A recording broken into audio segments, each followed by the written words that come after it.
गीता अध्याय 15 के श्लोक 16-17 में 3 प्रभु बताए हैं। ये 3 प्रभु कौन हैं? किस प्रभु की शरण में जाने के पश्चात जन्म और मरण समाप्त हो सकता है? 3 प्रभुओं में सबसे उत्तम परमात्मा कौन है? कैसा है? उसका क्या नाम है? इन सभी गूढ़ रहस्यों को जानने के लिए अवश्य सुनिए जगत गुरु तत्वदर्शी संत रामपाल जी महाराज के अमृत वचन। जैसे गुणों में लिखा भगवान क्या में कि वो अच्छी आत्माओं को मिलता है, उनको ज्ञान सुनाता है और अपना परिचय देता है, उसको सत भक्ति से परिचित कराता है। तो इसी अपने गुण आधार से, अपने गुण के आधार से हजरत मोहम्मद जी को परमात्मा मिले थे, लेकिन उस समय तक उनकी बहुत प्रभुता हो गई थी, बहुत से अनुयायी हो गए थे, विरोधियों पर भी उनकी सफलता हो गई थी। तो परमात्मा उनको मिले और दिखाया कि आप साधना इस काल भगवान तक की कर रहे हो। कहते हम मोहम्मद को वहां ले गए ऊपर, और इच्छा रूपी वहां नहीं रहे हो, वहां इसकी आस्था बनी नहीं, क्योंकि नीचे बहुत ज्यादा अनुयायी हो गए थे, सब सलाम करणीय सेवक गणे हो गए थे। तो कहने का भाव है कि इच्छा रूपी वहां नहीं रहे हो, उल्ट मोहम्मद मैल पठाया, इस शरीर में भेज दी उसकी आत्मा। उल्ट मोहम्मद मैल पठाया, गुज बीरज एक कलमा लाया। कहते हैं एक गुज यानी गुप्त, गुज बीरज एक कलमा लाया, रोजा बंग नमाज देरे, बिस्मल की नहीं बात कही रे। कि उन्होंने ये 3 बातें बताई थी, रोजा यानी व्रत रखो, और बंग यानी ऊपर मस्जिद के अंदर चढ़ करके आवाज लगाना, और रोजा नेम बंग नमाज दे रे, बिस्मल की नहीं बात कही रे। अब कहते नेम, कहते ये 5 वक्त की जो नमाज करते हैं, कहते ये 3 बताई थी उनको, ये बिस्मल नहीं करने को कहा था। 4 यार मतलब बिस्मल की थी, और गऊ पकड़ कर बिस्मल की थी। ये तो तुम्हारी अपना मसौरा है, आपकी बनाई हुई एक अपना लोक वेद है। ये हजरत मोहम्मद जी ने ऐसा नहीं कहा। उसके विषय में कहा कि अर्श कुरस पर अल तकत है, खालिक बन्नी खाली, और वो पैगंबर पाक पुरुष थे, साहिब के अब्दाली। नबी मोहम्मद नमस्कार है, उतारणीय महापुरुष थे। और राम रसूल कहा, वो तो भगवान का एक संदेश वाहक था, और 1,80,000 उनके अनुयायी थे। हजरत मोहम्मद के वो मुसलमान थे। मुसलमान वही है जो बुराई ना करे, किसी की आत्मा नहीं दुखावे, जीव हिंसा नहीं करता। तो धार्मिक व्यक्ति तो उसी को कह सकते हैं। काटे शीश नहीं दिल करना, बकरे काटे, गऊ काटे, झोटे काट कर बलि चढ़ावे, वो भक्त है। धिक्कार है ऐसी भक्ति को। तो क्या कहा करते, ऐसे ही हिंदुओं में देख लो आप, कामाख्य से माई के माता का बड़ा झोटे चढ़ रहे, बकरे चढ़ रहे, वह बकरे खाओ, वह मूर्ति अकल मारी जा रही है हमारी। तो परमात्मा यही कहा करते थे, उनको कहा करते थे कि तुमने ये अपना लोग भी बना लिया, वो हजरत मोहम्मद जी का दिया हुआ ये ज्ञान मांस खान का नहीं है। तो वो उधर से वो भी धर्मगुरु कबीर भगवान के विरोधी हो गए, इधर से हिंदुओं के धर्मगुरु कबीर परमात्मा के विरोधी हो गए। और सब ने ये कह दिया, जब मारे से मरा नहीं, काटे से कटा नहीं, सब उन्होंने अपने हथियार चला लिए। उन्होंने देखा मरता भी नहीं और चुप भी नहीं होता। तो ये कहना शुरू कर दिया कि ये क्या जाने हमारे सदग्रंथों के बारे। ना ये उर्दू पढ़ा, ना फारसी पढ़ा, और ना ये संस्कृत पढ़ा, ये झूठा और कपटी है। तो हमने मान लिया बात उन हमारे नकली गुरुओं की, केवल इसी दृष्टिकोण से कि इन्होंने, हमारे कबीर गुरु जी ने संस्कृत को नहीं पढ़ा, इसलिए ये सच्चाई नहीं बोल रहे होंगे। और पुण्यात्मा उस समय 64 लाख से सो गए थे इस भगवान कबीर साहब के 600 वर्ष पूर्व। 64 लाख से, जबकि पूरे भारतवर्ष की आबादी 4 करोड़ होगी। सन 1398 से सन 1518 तक रहे, इतिहास देख लेना। और उस समय भारतवर्ष कितना बड़ा था, अफगानिस्तान, बलूचिस्तान, पश्चिमी और पूर्वी पाकिस्तान, इराक, ईरान तक ये भारतवर्षी था। और उस समय 4 करोड़ आबादी मुश्किल तो होगी सारी, और 64 लाख से उस परम पिता के हुए थे। एक दिन में हजार हजार जगह प्रकट होकर के अपने बच्चों को ये तत्व ज्ञान सुनाया करते। अब अपना जैसे कोई मदारी आता है, कहीं खड़ा हो जाता है, ऊंची ऊंची आवाज में बोलता है, कोई डुगडुगी पीटता है, तो 150 व्यक्ति इकट्ठे हो जाते हैं, वो अपना तमाशा दिखाता है, लोग देखते हैं, घंटों बैठे रहते। ऐसे परमात्मा अपने बच्चों के लिए कहीं जाकर प्रकट हो जाते थे, हाथ में एक तारा ले लेते थे, सुरीली आवाज में गाते अपनी अमृतवाणी बोला करते थे, जो हमारी आत्मा की खुराक है। उस आवाज को सुनकर सब आसपास की इकट्ठे हो जाते थे। परमात्मा उनको वाणी के माध्यम से ऐसी मार्मिक बातें सुनाते थे, उनसे चिपक जाती थी वो कोयल के बच्चे, और उनसे उपदेश लेते थे।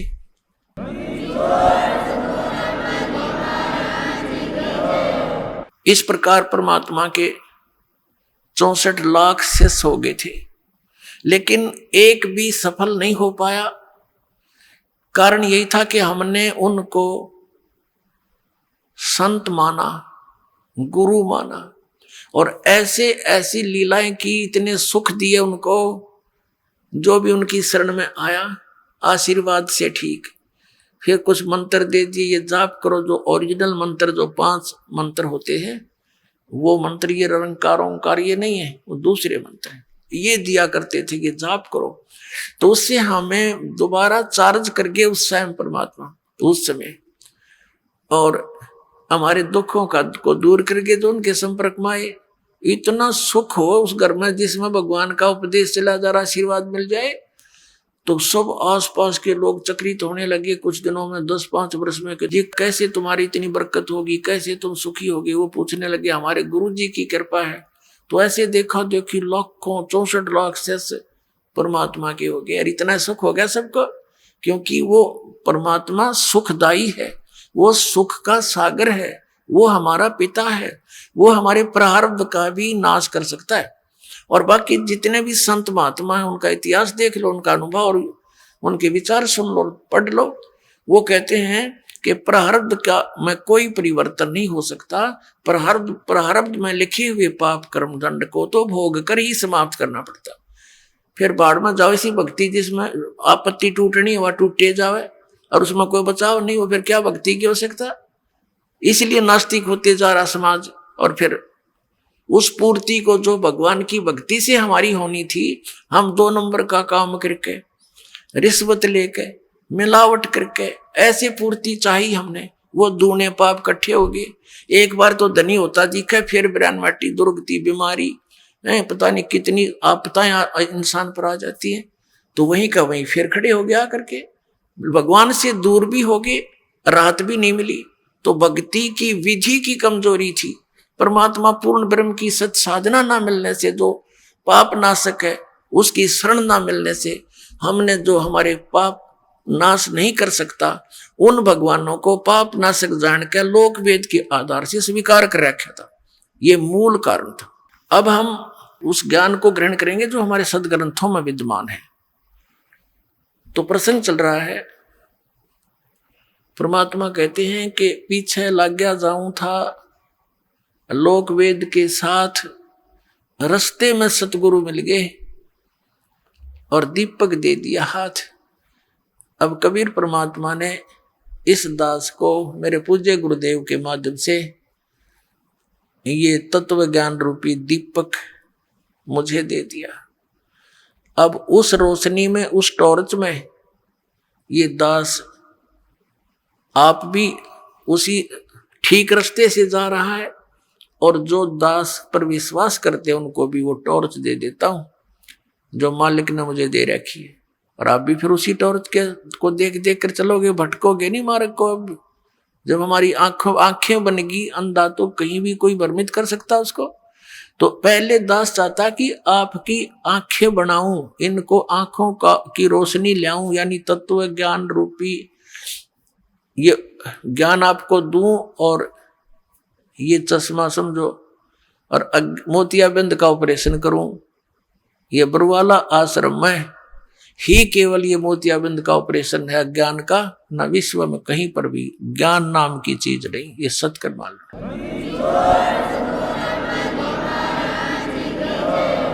थोड़ा सा दास ने एक प्रश्न बोला था, एक शब्द कहा था कि इन शंकराचार्यों को और हमारे हिंदू धर्म के गुरु मंडलेश्वरों को ज्ञान कहाँ से होगा, जिनको ये भगवान संपूर्ण परमात्मा मानते हैं, नारायण मानते हैं, अजरो अमर मानते हैं, इनको ज्ञान नहीं अध्यात्म मार्ग का।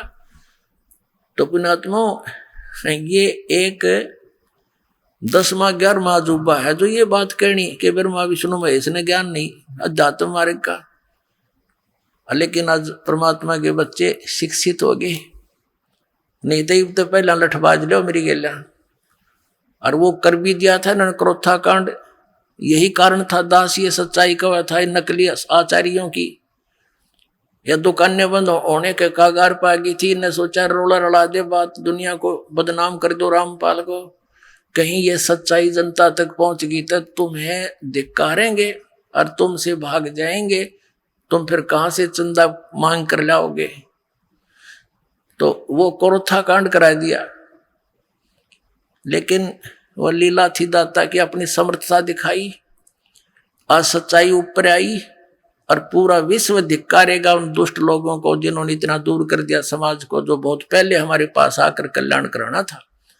ये उनका दुर्भाग्य था इस जनता का, जिनको ऐसे दुष्ट लोग मिले, जिन्होंने मीडिया ने भी उनका सहयोग दे दिया। मीडिया की ये काम होता है, गंदी वस्तुओं को, गंदे विचारों को जनता में भर रहा है मीडिया, चाहे टीवी है, चाहे पत्र है, समाचार पत्र है, ना कोई भक्ति मार्ग, ना कोई सच्चाई का आधार। तो इस तरह हमें इन अज्ञान और इस पाप से परिपूर्ण कर दिया।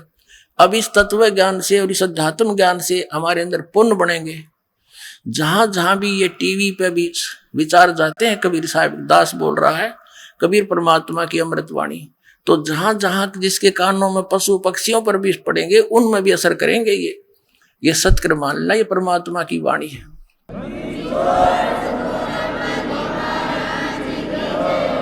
और जो आज तक हमने जितना भी पाप इकट्ठे किए, ये वाणी के कुछ पाप ऐसे इस वचनों से खत्म होते हैं। जैसे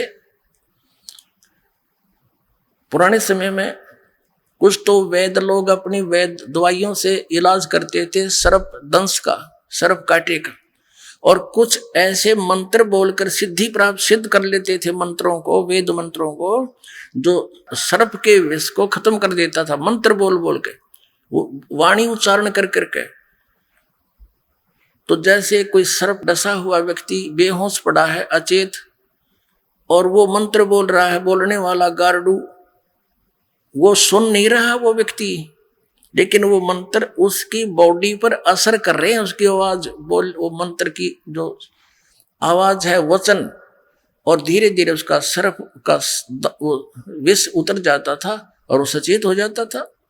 तो ऐसे पुण्यात्माओं, ये अमृत वाणी परमात्मा कबीर जी द्वारा दिया गया जो तत्व ज्ञान है, ये सब सिद्ध वाणी है। लेकिन ये आम व्यक्ति के माध्यम से बोली गई तो उससे तो फिर वो असर करेंगी नहीं, क्योंकि कोई भी जैसे सिरंज है और सिरंज डिफेक्टिव है, उसमें स्वयं ही कुछ और डंगा है और उसके माध्यम से दवाई व काम ना करे, रिएक्शन और करेगी।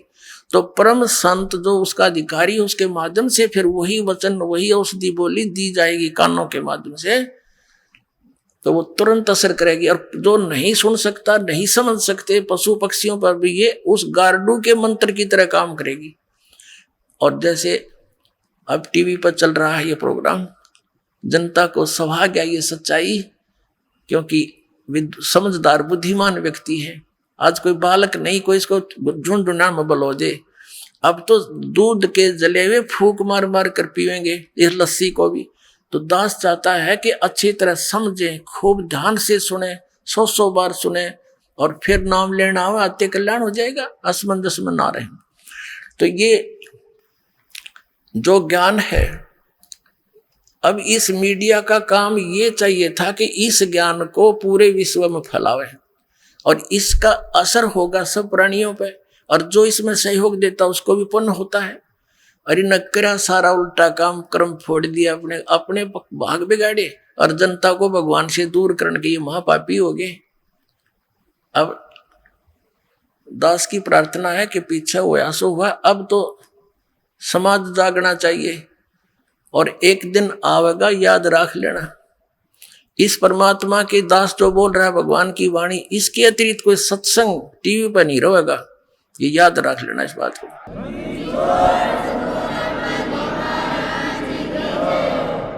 वो ज्ञान है, सारी बकवास सुनाने लग रहे, वही सतनाम, वही सतखोर, सतलोक, वही सचखंड, वही राधा स्वामी धाम, वही सतनाम, ये इनके सत्संग शर न पैर किसी का।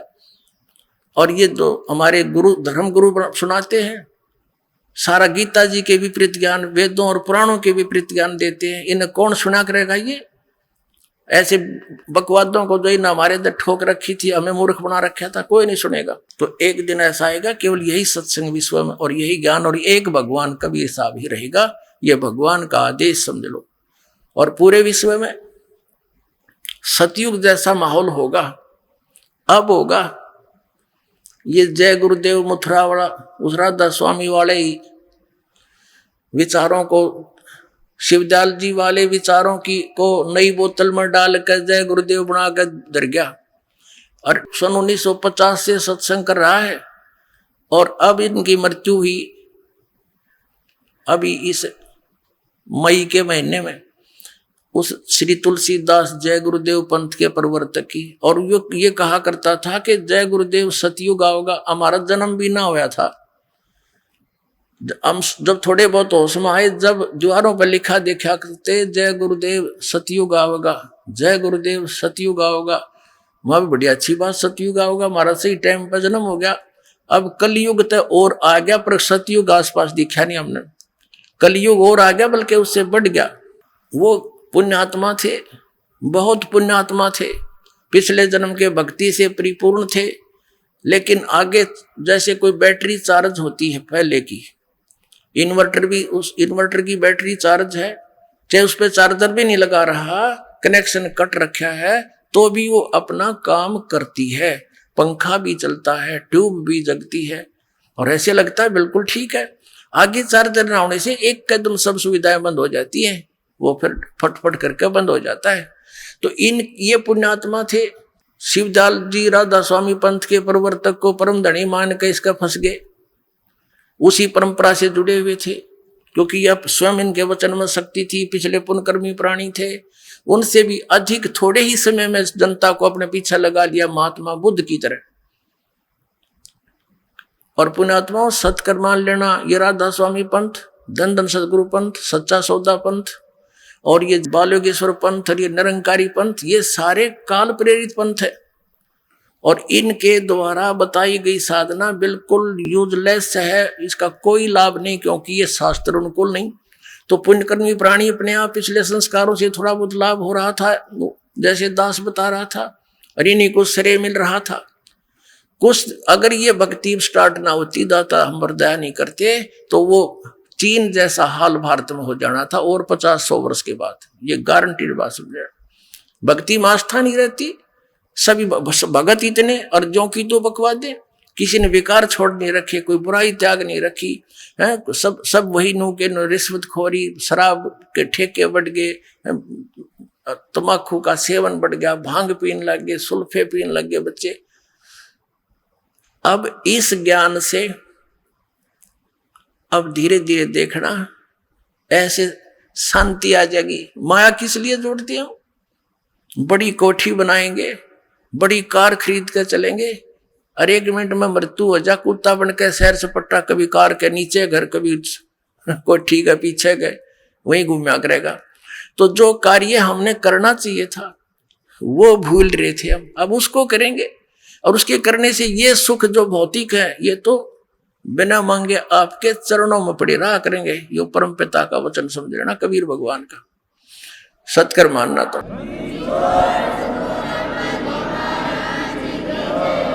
कारण क्या है कि आप जब दुखी होते हो, आपका प्रारब्ध में पुण्य नहीं रहे और प्रारब्ध में पाप शुरू हो गए, पापों का नाश आप भोग कर करना ही मानते रहे। अब परमात्मा कबीर जी का ये मंत्र इतना स्ट्रॉन्ग है, इससे वो प्रारब्ध के पाप नाश हो जाएंगे, सुख हो गया।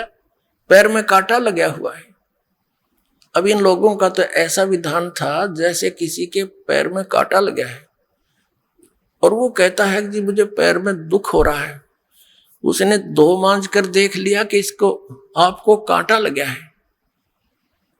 अब उसको कोई कहे भी फिर क्या समाधान है कि देखो कांटा तो निकलेगा नहीं, जूता पहन ले, आगे कांटा नहीं लगेगा।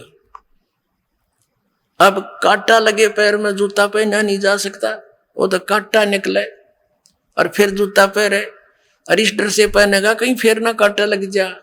तो पुण्यात्माओं, इस सतलोक आश्रम में कबीर परमात्मा आपके प्रारब्ध कर्म में लगे हुए उन पाप कर्म रूपी कांटों को निकालेगा और फिर राम नाम का जूता देगा आपको। आप इस डर से नहीं उतारोगे हे भगवान कहीं फिर ना दुख, फिर आपत्ति ना आ जाए। तो फिर दास जो आपको मर्यादा बताओगा कि ये हानि करेंगी तो आप कैसे कर दोगे उनको? आप सपने में भी ना करो उस गलती को जिससे इतनी आपत्ति आपके आ गई थी।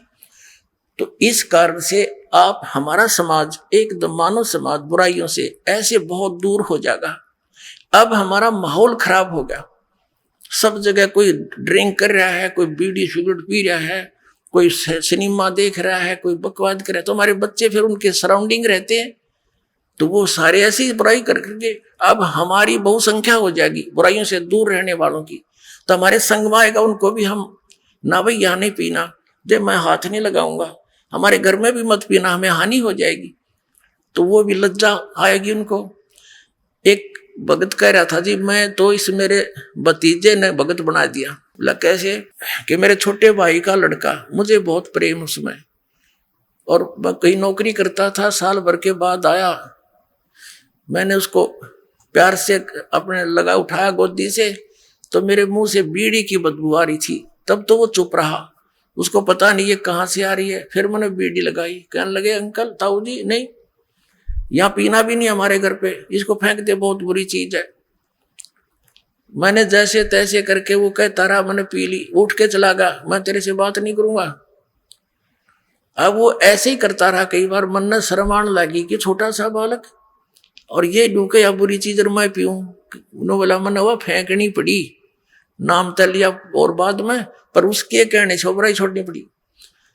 तो पुण्यात्माओं ऐसी स्थिति आएगी। अब तो एक दूसरे ने बुराई का लगा रहे हैं, न पीले पीले के फर्क पड़ा, ला एक गुट्टी ला ले हैं, और फिर ना भाई खबरदार इसका हाथ ना लगे, दूर हमारे पास ना पीना, मेरे सिर में चढ़ जाती है। और सचमुच ऐसा ही होगा आपके कुछ दिनों। तो इस पूरे विश्व में ये बहुत जल्दी हटेगी, सब दुखी हैं। ये कोई खान पीन की चीज है, मांस शराब और ये बकवास बीड़ी, एक तम्बाकू हुक्का पीने वाला व्यक्ति, एक सिगरेट वाला हुक्का पीता है, धुआं छोड़ता, पूरे घर के वातावरण में घोल देता उसको।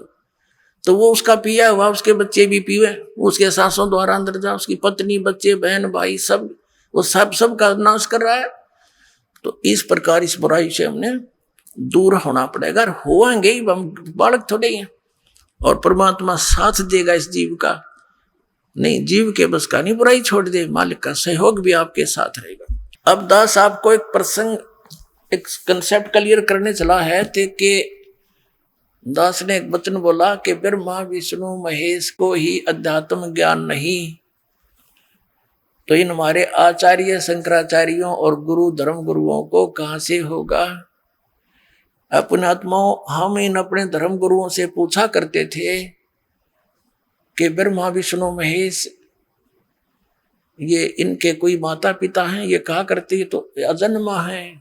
कुछ एक तो ये कहा करते ब्रह्मा की तो मृत्यु होती है, उसका तो सीमा है, आयु का समय है, लेकिन शंकर जी और विष्णु जी ये अजर व अमर है, ये तो अविनाशी तत्व है, इनकी मृत्यु नहीं होती।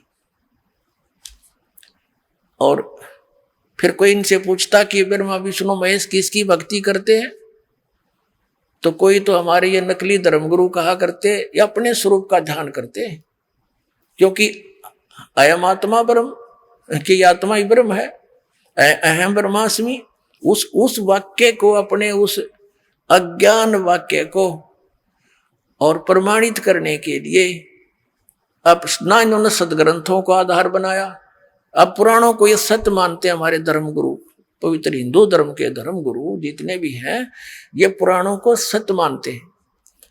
और फिर ये कहते हैं भगवान विष्णु या भगवान शंकर जी ये किसी का ध्यान नहीं करते। और कोई कहता नहीं ये किसी का ध्यान नहीं करते। कोई क्या कहता है कि श्री विष्णु जी शंकर जी श्री राम का ध्यान करते हैं, और कोई कहता है कि कृष्ण जी का ध्यान करते हैं। इतना मूर्ख बना रखा हमारे को। अब ये क्या किसका ध्यान करते थे ये आपको दिखाते हैं। और ये कहते हैं, कोई तो कहता है नहीं ये किसकी भक्ति करते हैं, तो ऐसा कुछ नहीं है, वो कोई नहीं करते। अब दिखाते हैं आपको इनकी जीवनी में। तो पुण्यात्माओं हमारे लिए हमारे ग्रंथ आधार थे, आज भी इनको आधार मानकर हम अज्ञान को हटा सकते हैं। देखिएगा श्रीमद् देवी भागवत गीता प्रेस गोरखपुर से प्रकाशित है।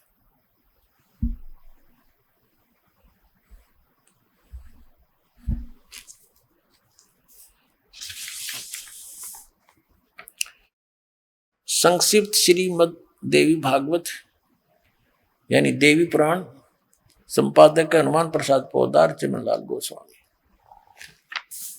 और ये गीता प्रेस गोरखपुर से प्रकाशित है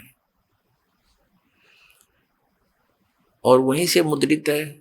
मुद्रक प्रकाशक है मुद्रक गीता प्रेस गोरखपुर, गोविंद उन कार्यालय कोलकाता का संस्थान। ये इनके फोन और फैक्स नंबर है। यहां देखिएगा हम इसको पढ़ेंगे पहला स्कंद और संक्षिप्त देवी भागवत 28 पृष्ठ से।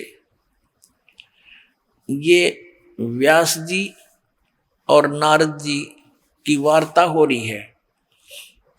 नारद जी ने कहा, महाभाग व्यास जी, तुम इस विषय में जो पूछ रहे हो ठीक ही प्रश्न मेरे पिताजी ने यानी श्री ब्रह्मा जी ने भगवान श्री हरि से किया था, विष्णु जी से किया था। देवा अधिदेव भगवान जगत के स्वामी हैं। लक्ष्मी जी उनकी सेवा में उपस्थित रहती हैं। दिव्य कौष्टमणि उनकी शोभा बढ़ाती है। वे शंख चक्र गदा लिए रहते हैं, पीतांबर धारण करते हैं, 4 भुजाएं हैं, वक्ष स्थल पर श्रीवत्स का चिन्ह चमकता रहता। वे चराचर जगत के आश्रयदाता, जगत गुरु एवं देवताओं के भी देवता हैं। ऐसे जगत प्रभु भगवान श्री हरि, देखो अब नारद जी का ज्ञान सुन ले। ऐसे जगत प्रभु भगवान श्री हरि महान तप कर रहे थे, उनकी समाधि लगी थी। यह देखकर मेरे पिता ब्रह्मा जी को बड़ा आश्चर्य हुआ।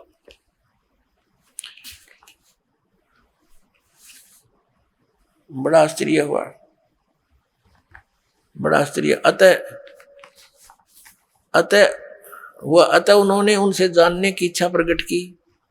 ब्रह्मा जी ने पूछा, प्रभु आप देवताओं के अध्यक्ष, जगत के स्वामी, भूत भविष्य एवं वर्तमान सभी जीवों के एकमात्र शासक यानी उनके मालिक भगवान फिर शासक हैं। भगवान फिर आप क्यों तपस्या कर रहे हैं और किस देवता की आराधना में ध्यान मग्न है? मुझे असीम आश्चर्य तो यह हो रहा है कि आप देवेश्वर एवं सारे संसार के शासक होते हुए भी समाधि लगाए बैठे हैं। ब्रह्मा जी के विनीत वचन सुनकर भगवान श्री हरि यानी हम पहला स्कंद 29 पृष्ठ पर आ गए। श्री हरि उनसे कहने लगे, ब्रह्मन सावधान होकर सुनो, मैं अपने मन का विचार व्यक्त करता हूं। देवता दानव मानव सब यही जानते हैं कि तुम सृष्टि करते हो, मैं पालन करता हूं और संकर संहार किया करते हैं। किंतु फिर भी वेद के पारगामी पुरुष अपनी युक्ति से यह सिद्ध करते हैं कि रचने पालने और संहार करने की यह योग्यता जो हमें मिली है उसकी अधिष्ठात्री शक्ति देवी हैं। वे कहते हैं कि संसार की सृष्टि करने के लिए तुम में राजसी शक्ति का संचार हुआ यानी रजगुण ब्रह्मा सिद्ध हुआ, मुझे सात्विक शक्ति मिली, सतगुण विष्णु हुआ और रुद्र में तामसी शक्ति का आविर्भाव हुआ। उस शक्ति के अभाव से तुम इस संसार की सृष्टि नहीं कर सकते मैं पालन करने में सफल नहीं हो सकता और रुद्र से भी संहार कार्य होना भी संभव नहीं। ब्रह्मा जी, हम सभी उस शक्ति के सहारे ही अपने कार्यों को सदा सफल करते हुए आए हैं। सुवर्त प्रत्यक्ष और परोक्ष दोनों उदाहरण मैं तुम्हारे सामने रखता हूं, सुनो। यह निश्चित है कि उस शक्ति के अधीन होकर ही मैं इस शेष नाग की सैया पर सोता और सृष्टि करने का अवसर आते ही जाग जाता हूं। मैं सदा तप करने में लगा रहता हूं। उस शक्ति के शासन से कभी मुक्त नहीं रह सकता। कभी अवसर मिला तो लक्ष्मी के साथ सुखपूर्वक समय बिताने का सौभाग्य प्राप्त होता है। मैं कभी तो दानों के साथ युद्ध करता रहता हूँ। अखिल जगत को भय पहुंचाने वाले दैत्यों के विकराल शरीरों को शांत करना मेरा परम कर्तव्य हो जाता है। और देखो कमाल कर दिया, मुझे सब प्रकार से शक्ति यानी दुर्गा जी के, प्रकृति देवी के अधीन होकर रहना पड़ता है। उन्हीं भगवती शक्ति का यानी दुर्गा का मैं निरंतर ध्यान किया करता हूं। ब्रह्मा जी, मेरी जानकारी में इन भगवती शक्ति से बढ़कर दूसरे कोई देवता नहीं। अपने आत्मा ये आ गया अंत हमारे श्री विष्णु भगवान के अध्यात्म ज्ञान का। ये कहते हैं कि मैं दुर्गा यानी देवी जी, श्री देवी जी की भक्ति करता हूं और इससे ऊपर मैं किसी भगवान से परिचित नहीं हूं। मेरे लिए फाइनल गॉड है। अपना आत्मा श्री देवी जी क्या कहती है, ये वचन और सुन लो। अब इस शिक्षा का आपके लिए एक वरदान होगा कि हम भगवान पहचानेंगे और भक्ति कोई कठिन नहीं, 2 मिनट में अपना सत भक्ति हुई, सब एक रस समाज हो गया तो रोज भक्ति बढ़ेगी। अब तो हमारे को नियम खंडित करवा देता है समाज में, यो ज्ञान अभी फैला नहीं है तो विरोधी घने हो जाते हैं हमारे बच्चों के। धीरे धीरे सब ठीक हो जाएगा। अब देखना, अब देवी जी क्या बताती है, वो कहती है हिमालय जी को, राजा हिमालय को ज्ञान दे रही है और कह रही है कि वैसे तो कह रही मेरी भक्ति कर लेकिन इससे मोक्ष वोक्ष कुछ नहीं। फिर कहे कि उस ब्रह्म की भक्ति करो, ब्रह्म की, उसका ओम नाम है और उसको टारगेट मानकर, इष्ट मानकर ब्रह्म की भक्ति करो। ब्रह्म लोक में चले जाओगे और सब बातें छोड़ दो, यानी मेरी भी पूजा त्याग दो। देखिएगा ये 7वां स्कंद है।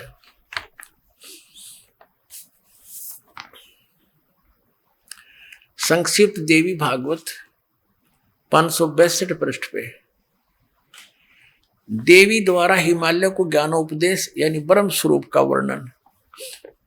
श्री देवी जी कहने लगी, पर्वतराज, ये तो इन्होंने अपने बारे में बताया, फिर यहां से कहा कि उस ब्रह्म का क्या स्वरूप है यह बतलाया जाता है, जो प्रकाश रूप सबके अत्यंत समीप में स्थित हृदय रूप गुहा में स्थित होने के कारण गुहाचर नाम से प्रसिद्ध और महान पद अर्थात परंपरा पे है। देखना, वह समस्त प्रजा के ज्ञान से परे है, अर्थात किसी की बुद्धि में आने वाला नहीं है, यह तुम जानो। जो परम प्रकाश रूप है, जो सूक्ष्म से भी अत्यंत सूक्ष्म है, जिसमें संपूर्ण लोक और उन लोकों में निवास करने वाले प्राणी स्थित हैं, वही ये अक्षर ब्रह्म है, वही सबकी वाणी है, वही सबके प्राण है, वही सबकी वाणी है। अब देखो, दुर्गा के ज्ञान से भी परिचित होते चलना, श्री दुर्गा जी के ज्ञान से वो ब्रह्म को अक्षर ब्रह्म कह रही है, जबकि यह सर ब्रह्म है। फिर भी ध्यान से सुना, वही उसी सबकी वाणी है, सबका मन है, यह परम सत्य और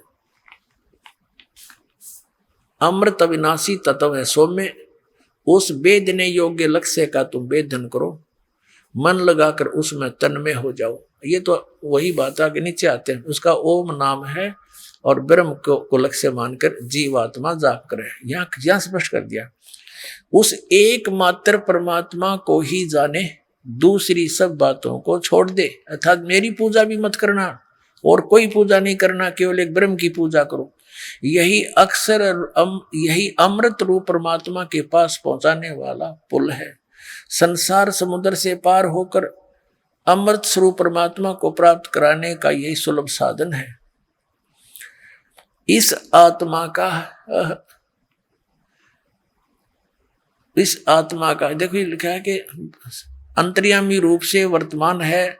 इस आत्मा का ओम के जप के साथ ध्यान करो। इससे अज्ञान में अंधकार से सर्वथा परे और संसार समुद्र से उस पार जो ब्रह्म है उसको पा जाओगे, तुम्हारा कल्याण हो। यानी ओम नाम जाप करो, ब्रह्म को इष्ट मानकर, नथिंग एल्स, और कोई नहीं पूजा करनी, तो वहां उसको पा जाओगे, तुम्हारा कल्याण हो। वो कहाँ रहता है ये देखना 563 पृष्ठ पे। वह यह सबका आत्मा ब्रह्म ब्रह्मलोक रूप दिव्य आकाश में स्थित है। हो गया, ये ब्रह्मलोक में रहता है वो ब्रह्म। और ओम नाम का जाप करो, ब्रह्मलोक में चले जाओगे उसके पास। इतना सा ज्ञान देवी ने दिया। अपनात्मा श्री देवी जी ने एक बात और स्पष्ट किया है कि वेदों को छोड़कर यानी और किसी भी ग्रंथ का आश्रय लेकर आध्यात्मिक साधना मत करना, वो ज्ञान भ्रमित है। इसके दिखाते हैं आपको, ये 7वां स्कंद और संक्षिप्त देवी पुराण, देवी भागवत 470 से लेंगे हम। यहां से प्रसंग चल रहा है। श्री देवी जी कहती है, राजन यानी पर्वतराज, ये हिमालय को बता रही है, हिमालय को श्री देवी बता रही है। क्या बता रही है, यहाँ आ जाते हैं हम 571 अपने काम की बात पढ़ेंगे। आइए अब हम उन श्रद्धालुओं के अनुभव जानते हैं जो जगत गुरु तत्वदर्शी संत रामपाल जी महाराज जी से दीक्षा प्राप्त कर चुके हैं तथा उनके द्वारा बताए गए भक्ति मार्ग पर चल रहे हैं। सर नमस्कार। सत साहेब जी। सर क्या नाम है आपका? मेरा नाम जगतदास है, गांव बरगाड़ी, जिला फरीदकोट, पंजाब का हूँ। सर क्या काम करते हैं आप? पहले मैं बिजली बोर्ड में एजेई लगा हुआ था, वहाँ से रिटायर होकर अब घर में ही हूँ। सर संत रामपाल जी महाराज जी से कब जुड़े आप?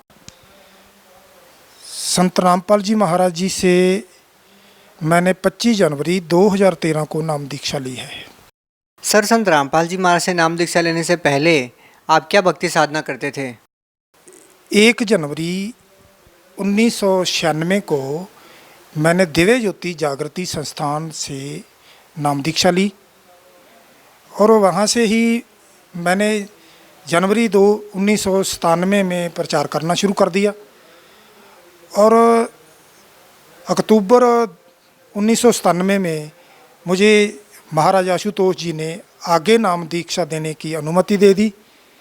और ऐसे चलते चलते मैंने 2003 में अपनी नौकरी छोड़ दी और आश्रम में समर्पित हो गया। वहाँ प्रचार भी करता था, वहाँ सत्संग करता था और नाम दीक्षा भी देता था।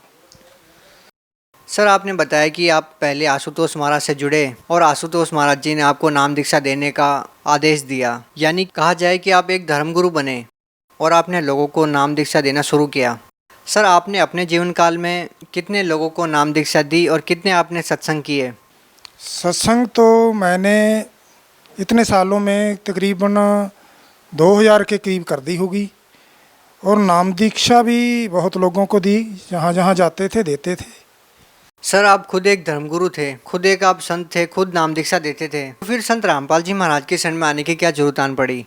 नहीं, हम संत नहीं थे, हम तो उनके प्रीचर थे, उनकी अनुमति पर ही नाम दीक्षा देते थे। इस पीरियड में मैं बहुत ध्यान साधना करता था, जिसके ज़्यादा बैठने के कारण मेरे पेट के नीचे हिस्से में दर्द हो गया और उसके बारे में मैंने बहुत दवाई ली, एक्सरे कराई, स्कैनिंग कराई, बहुत डॉक्टरों के पास गया, आशुतोष जी से भी विनती की, मगर वो ठीक नहीं हुई। इस कारण मैं फिर सत्संग कम करने लगा और घर में चला गया, वहाँ इलाज भी कराता रहा। एक दिन क्या हुआ कि एक सिख आदमी आया, उसने मुझे आशुतोष अपने रामपाल महाराज जी की एक बुक दी।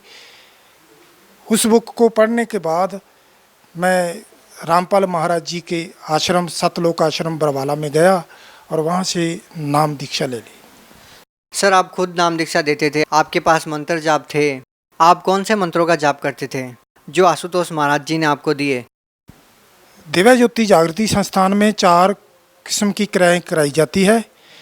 एक तो है कानों वाली, उससे कानों को बंद करके अनहद वाणी सुनाई जाती है, आँखों को बंद करके प्रकाश दिखाया जाता है और खिचड़ी मुद्रा लगा के नाम का सिमरन करते हैं, सोहम नाम का सिमरन करते हैं और सो जब श्वास ऊपर लेके जाते हैं, हंग जब श्वास छोड़ते हैं, ये 4 क्रिया कराई जाती है।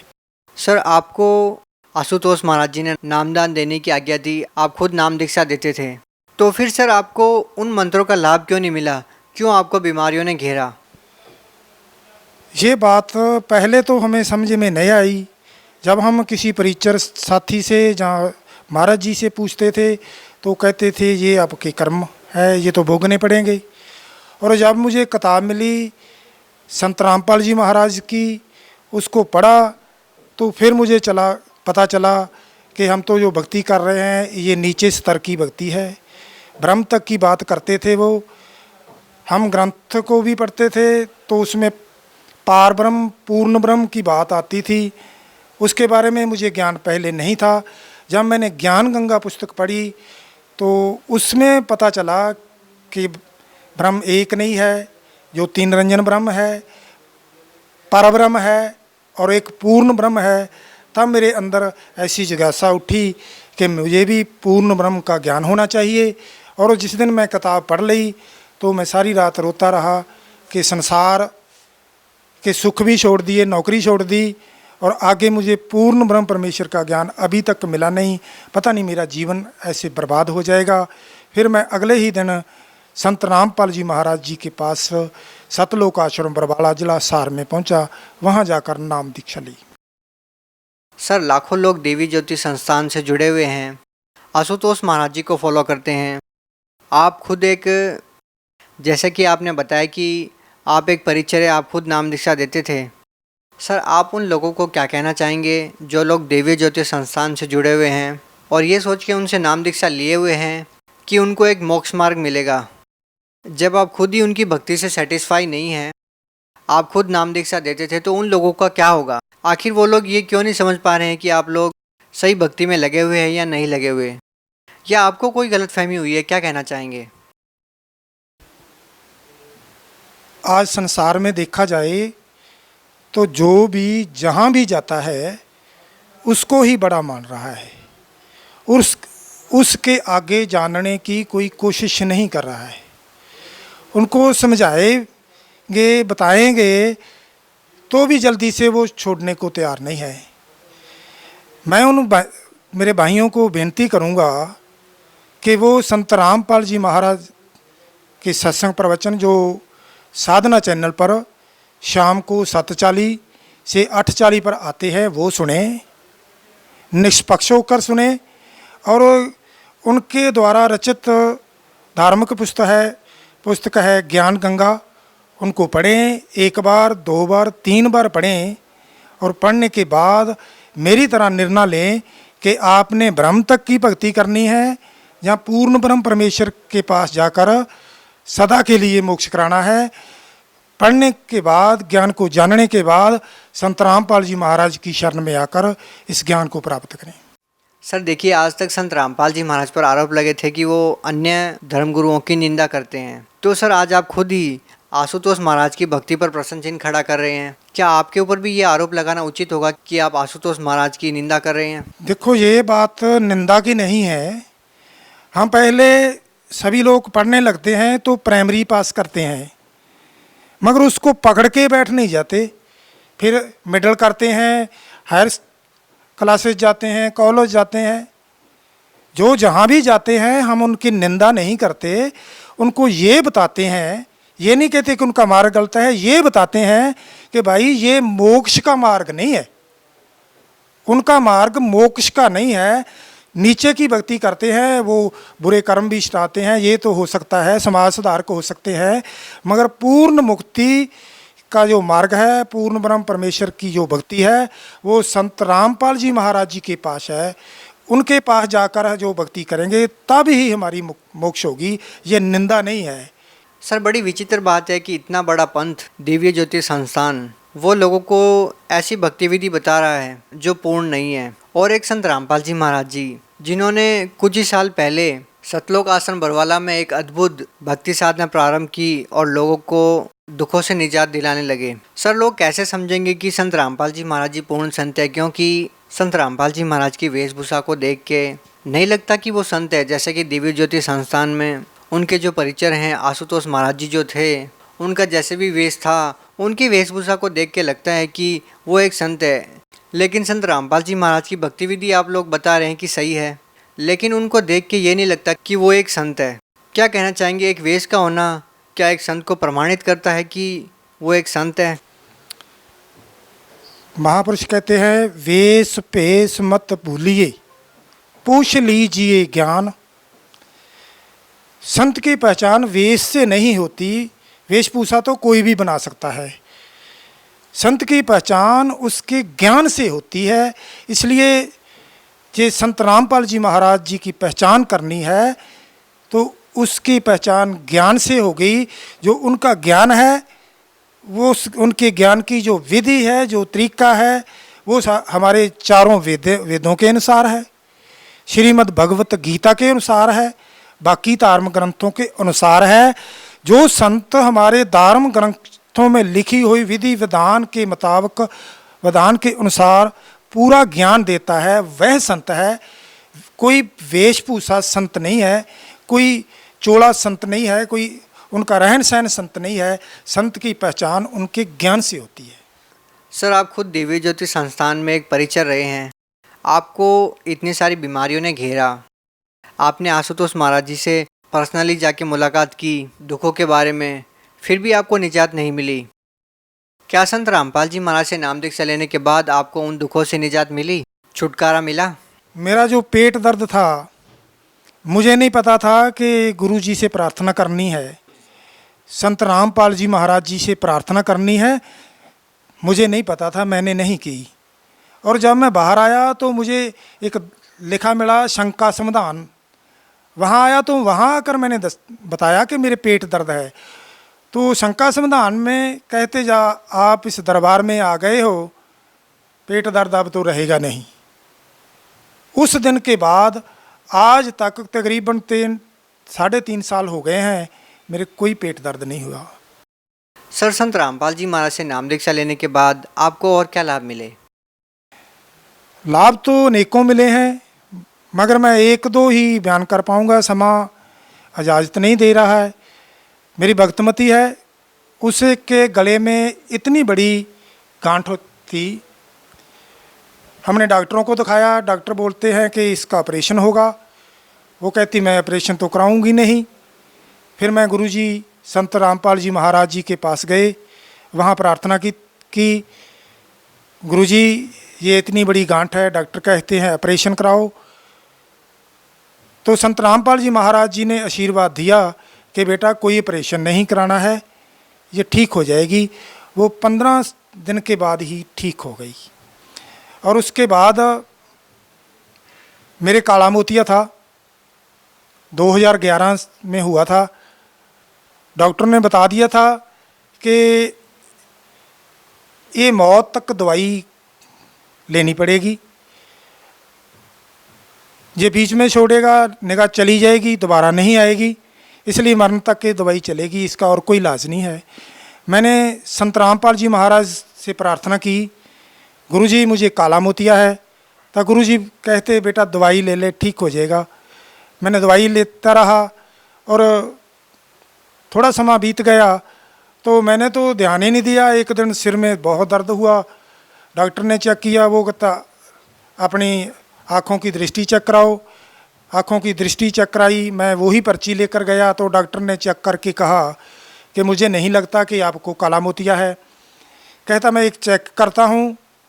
जब उसने मेरे दवाई पा के चेक किया तो उसने कहा कि 2 टेस्ट और करेंगे जो बठिंडा से होंगे। मैं कहता हूँ कि 99% काला मोतिया नहीं है। तो जब मैं बाहर आया तो मुझे बाहर दिखाई नहीं देता था। मैं डॉक्टर के पास फिर गया तो डॉक्टर कहने लगा कि ये दवाई का 7 घंटे असर रहेगा, धूप में जाओगे दिखाई नहीं देगा, गांव जाना है तो किसी को बुला लो। मैं फिर वापस आया, मैं सोचता था किसको बुलाऊं। इतने में एक लड़का जो 12, 13, 14 साल का होगा, वो मेरे मोटरसाइकिल पर आके बैठ गया। कहने लगा, अंकल कहाँ जाना है? बरगाड़ी जाना है? मैंने कहा हाँ बरगाड़ी जाना है। आपको मोटरसाइकिल चलाना आता है? वो कहता हाँ बैठो। मैं उनके पीछे बैठ गया और एक 8-7 साल का लड़का मेरे पीछे और बैठ गया। मैंने आंखें बंद कर ली। बंद करने के बाद 10-12 किलोमीटर मेरा गांव है। वो मेरे घर के तकरीबन 200 मीटर पीछे, मेरा घर खेतों में है, 200 मीटर पीछे मोटरसाइकिल जब बंद हुआ तो मैंने आंखें खोली, देखा तो वहाँ कोई लड़का नहीं था। मैं तो हैरान हो गया कि कौन था जो मुझे छोड़ने आया और कहाँ चला गया। मैं घर गया तो बस रो ही सकता था। और मुझे कौन छोड़ने वाला था? संत रामपाल जी महाराज जी ने अपना वेश बदल के मुझे वहाँ छोड़ने आए। उनके क्या क्या मैं देन दे सकता हूँ? मैं तो कमीना हूँ, कुत्ता हूँ। इसके जो एहसान है उनका मैं कुछ दे नहीं सकता है। सर देखिए, बड़ी विचित्र बात है और हमें खुशी भी हो रही है इस बात को लेके कि आप जैसे नेक इंसान भी हैं जो लाखों लोगों को प्रतिनिधित्व करते थे। आप सत्संग करते थे, नाम दीक्षा देते थे। उसके बाद आपने संत रामपाल जी महाराज के सत्संग सुन के ये विचार किया कि हम समाज को सही दिशा नहीं दे रहे हैं और आपने उस गलती को माना और संत रामपाल जी महाराज से नाम दीक्षा ली। सर आप उन साधु संतों को, उन धर्मगुरुओं को क्या कहना चाहेंगे जो आज भी लाखों लोगों का प्रतिनिधित्व करते हैं और उनको एक गलत भक्ति साधना बता रहे हैं? जो साधु संत समाज को ये सेध दे रहे हैं, ये तो लालच करके दे रहे हैं, फिर तो बात ही और है। ये उनके मन में है कि हमने समाज का सुधार करना है, हमने समाज को मुक्ति देनी है। तो मैं उन सब से प्रार्थना करूँगा कि मान अहंकार छोड़कर वो इस ज्ञान को अच्छी तरह पढ़ें, जानें और फिर इस नाम को प्राप्त करें। इस पूर्ण नाम को प्राप्त करने के बाद आपको कितनी अच्छी पदवी मिलेगी। आप सदा के लिए सतलोक चले जाओगे। मगर ये इस झूठ के सहारे रहेंगे। कुछ दिन की मान वडाई है, इस मान वडाई के कारण हमारा जीवन नरक बन जाएगा। इसलिए ये मान वडाई को छोड़कर इस पूर्ण ज्ञान को प्राप्त करें। इसमें कोई बड़े छोटे की बात नहीं होती। जो वस्तु की हमें ज़रूरत है, महापुरुष कहते प्राणी तू आया लाहा लैन, लग्गा कित कफकड़े सब मुक्ति चली रहन। इस संसार ਦੇ ਅੰਦਰ ਸਾਡੀ ਇੱਕ ਰਾਤ ਦੀ ਤਰ੍ਹਾਂ ਰਾਤ ਖਤਮ ਹੋਣ ਵਾਲੀ ਹੈ। ਅਸੀਂ ਸਾਰੀਆਂ ਗੱਲਾਂ ਨੂੰ ਛੱਡ ਕੇ ਇਸ ਪੂਰਨ ਗਿਆਨ ਨੂੰ ਪ੍ਰਾਪਤ ਕਰੀਏ, ਸਦਾ ਲਈ ਸਤਲੋਕ ਜਾ ਕੇ ਮੁਕਤੀ ਪ੍ਰਾप्त करिए, ਤਾਂ ਹੀ ਸਾਡਾ ਕਲਿਆਣ ਹੋਏਗਾ। सर आपने उन श्रद्धालुओं को समझाने की कभी कोशिश की जो आपका सत्संग सुनते थे, जिन्होंने आपसे नाम दीक्षा ले रखी थी? क्या आपने उन लोगों से संत रामपाल जी महाराज की भक्ति विधि के बारे में बात की? कुछ लोगों से बात होती है, उनको ज्ञान गंगा पुस्तक भी देते हैं। वो लोग भी ऐसे हैं कि मानते तो हैं कि हाँ ज्ञान तो ठीक है, मगर कुछ सामाजिक बंधन है, ये क्या कहेगा वो क्या कहेगा, इसमें फंसे हुए हैं। ये तो संत रामपाल जी महाराज ही कृपा करें। रामचरितमानस में लिखा है, सो जाने जे देह जनाई, जानत तुम्हें तुम ही हो जाई। मैं तो संत रामपाल जी महाराज जी के चरणों में प्रार्थना करूँगा कि हे प्रभु, सभी आपके बच्चे हैं, सभी को सुमत दें और अपनी शरण में लेकर सबको मुक्त करें। आपके ही बच्चे हैं, भूले हुए हैं, भटके हुए हैं, उनको अपनी शरण में लें। सर क्या आपकी आशुतोष महाराज जी से इस मैटर को लेकर कभी बात हुई? क्या कभी आपने कोशिश की संत रामपाल जी महाराज जी से नाम दीक्षा लेने के बाद कि उनको भी इसके बारे में बताया जाए? उनको एक बार मैंने बताया था कि मैं ऐसे एक पुस्तक पढ़ी है, उसके बाद में उनके पास चला गया हूँ, तो उसने भी कोई हमें प्रतिकर्म नहीं दिया, ना ही उन्हें हमने टोका है। और उसके बाद तो वो संत भी समाधि में चले गए हैं अब तो। सर, आशुतोष महाराज जी ने आपको पद दिया, आपको नाम दीक्षा देने का आदेश दिया, आपको परिचर बनाया। क्या आप संत रामपाल जी महाराज जी से नाम दीक्षा केवल इसलिए ले रहे थे कि आपको यहाँ पे भी कोई पद मिले? क्या आपको कोई पद मिला यहाँ पे? क्या कहना चाहेंगे इसके बारे में? संसार का पद की जो आप बात करते हो, मैंने तो पहले भी पद छोड़ा है। बिजली बोर्ड में AJE लगा हुआ था, अच्छी खासी नौकरी थी, वो छोड़ा। फिर यहाँ पद मिल गया तो मान सत्कार की तो बात नहीं रही। मुझे तो ज्ञान गंगा पढ़ने के बाद इतनी चोट लगी कि मुझे तो एक ही पद चाहिए था, सतलोक का वासी बनने का, मुक्ति का, और मुझे कोई पद नहीं चाहिए। मैं कोई प्रीचर नहीं बनना चाहता, आज भी मुझे कोई पद की ज़रूरत नहीं, मैं तो एक सेवादार बनना चाहता हूँ। गुरु जी मुझे अपने चरणों के साथ जोड़े रखे, यही मेरी प्रार्थना है। मगर हम बहुत निकम्मे हैं, कहीं ऐसा ना हो कि हम फिर कहीं ऐसे भटक जाए। अरदास करते हैं, सारी उम्र तेरा ही दित्ता वर्त्या मैं, पर मरी बणी न मत अधीन गी। सारी उम्र तेरा ही दित्ता वर्त्या मैं, पर बणी न मत अधीन गी। कोई बन्ना नहीं तेरियां रहमतां दा, ते कोई हद नहीं मेरी कमीनगी।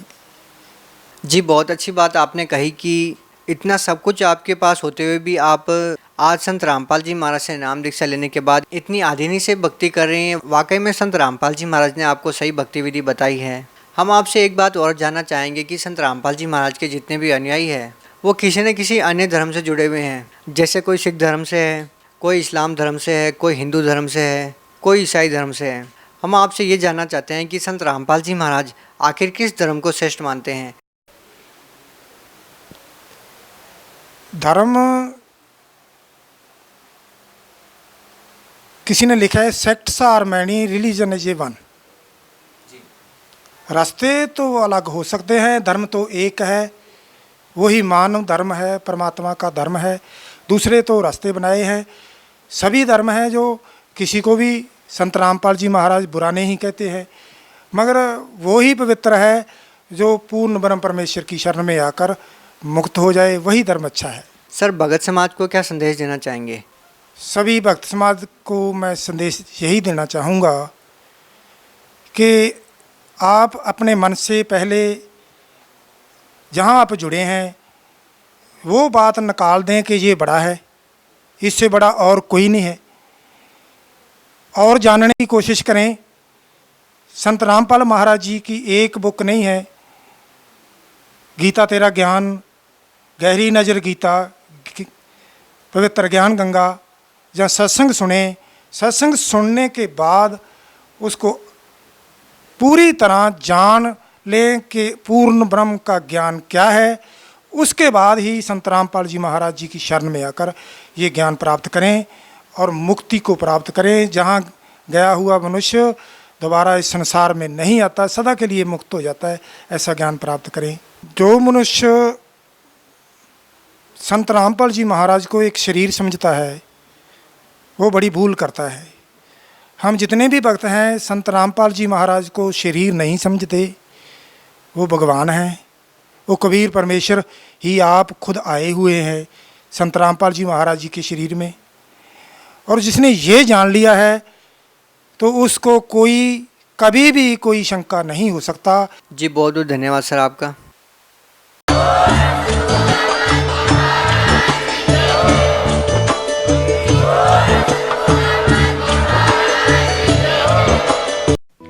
आप सुन रहे थे जगत गुरु तत्वदर्शी संत रामपाल जी महाराज के मंगल प्रवचन। अधिक जानकारी के लिए संपर्क करें।